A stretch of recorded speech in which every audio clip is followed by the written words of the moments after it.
Donc, dans les années 80, justement, tout le progrès des années 70, toutes ces opérations un peu de dénonciation des dominations patriarcales ont subi un gros revers, et les héroïnes d'action sont devenues beaucoup plus présentes dans le champ cinématographique hollywoodien, mais également beaucoup plus marquées par les corps masculins, les privilèges masculins. Elles sont devenues des sortes de porte-symboles du patriarcat.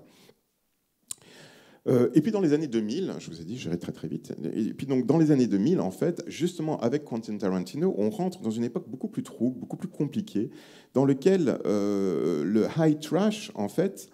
invite ce que l'on appelle en théorie féministe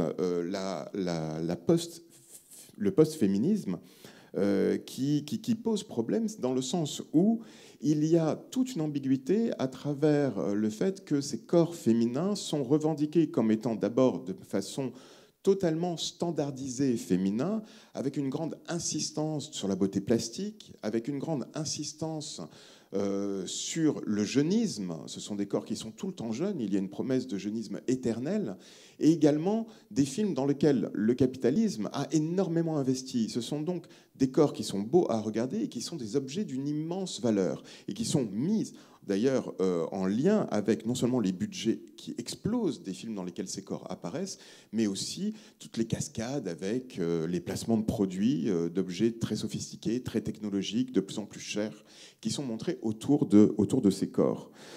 Et en même temps, donc, ce jeunisme total, là vous voyez par exemple les évolutions des budgets des films de Tarantino, hein, Réservoir Dogs qui faisait 1,2 million, les Kill Bill vont faire 85 millions, vous voyez, en une décennie.